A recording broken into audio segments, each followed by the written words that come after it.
Shop now on KarmaloopTV and get free shipping on any order. Just use the promo code Chelsea. What's going on? It's Jose, and this is the weekly rundown for the week of December 29th, 2009. The rundown. In Tehran, Iran, the body of Ali Mousavi was taken from the hospital. Mousavi is the nephew of Iran's opposition leader, Mir Hossein Mousavi, who was elected to office in June. Ali Mousavi was among the 8 people killed in demonstrations in Iran. His body was later taken from the hospital, and though nobody's claimed responsibility, authorities believe that his body was taken to deter demonstrators from holding demonstrations at his funeral. In Pakistan, a suicide bomber targeting Shiite Muslims killed 25 people and injured dozens more. The attack took place during a procession for the key holy holiday of Ashura. Outraged Shiites then turned on security forces who had been guarding the procession by throwing stones and all sorts of other shit for their failure to protect them. It's believed that 500 people have been killed since October. An Al-Qaeda offshoot has claimed responsibility for the foiled Christmas Day attack. A 25-year-old Nigerian man, Umar Farouk Abdul Matalaba, tried to detonate an explosive device on a flight from Amsterdam bound to Detroit. An alert passenger saw this dude trying to set off a bomb, tackled him, and prevented him from detonating the bomb and avoiding a would-be catastrophe.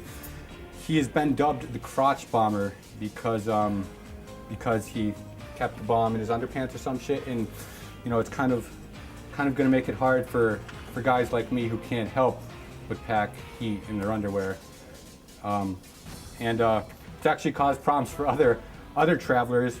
Newly required bag inspections, body searches, and questioning have been happening. There was one passenger, 48-year-old Henry Chan. He was washing his hands in the bathroom when a female flight attendant barged in and notified him that he had been in there for too long and she had to check on him.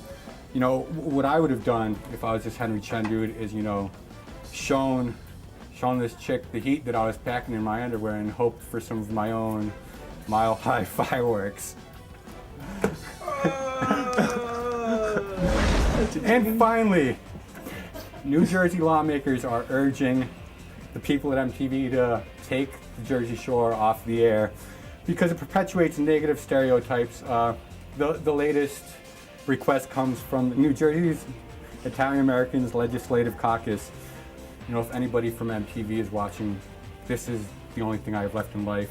If I can't see JWoww, Pauly D, The Situation, Snooki, and Ronnie, and that other dude who they don't show at all, my life would be empty. Jersey Shore is the only thing I have left. That's all the news we have for this week. Have a happy new year. The rundown.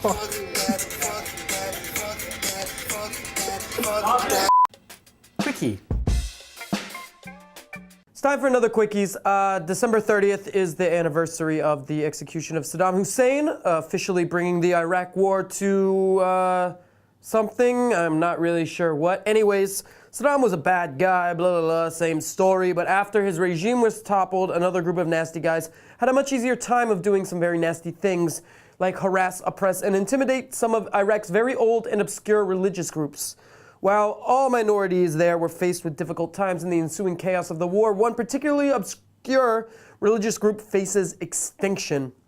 Yes, the Mandaeans of Iraq follow a very secretive, monotheistic religion with a very dualistic worldview. They numbered 70,000 in Iraq until 2003, and now that number is 7,000 and growing smaller by the day with repeated crimes perpetrated against them. Seeking refuge is difficult, although Sweden has reached out with generous asylum policies. Still, the particularly unfortunate plight of the Mandaeans is that since they don't actively seek converts for their religion, this fragmentation of their population could very well lead to the ethnic groups and religion's disappearance from existence. So if you need to up your philanthropism a little bit in 2010, maybe you can help out a very secretive, obscure, and esoteric sect from Iraq. Help them get a little more sympathy from the world and maybe help their plight a little bit. Head to mandaeanunion.org to learn what you can do, and you can actually help save an entire religion from destruction. And you never know, maybe that secret doctrine of theirs might just contain the meaning of life. Or maybe not, you know, I don't know. But I mean, you haven't found it anywhere else yet, have you? And if you have, yeah, please Twitter it, email it to me ASAP. Thanks. Quickie.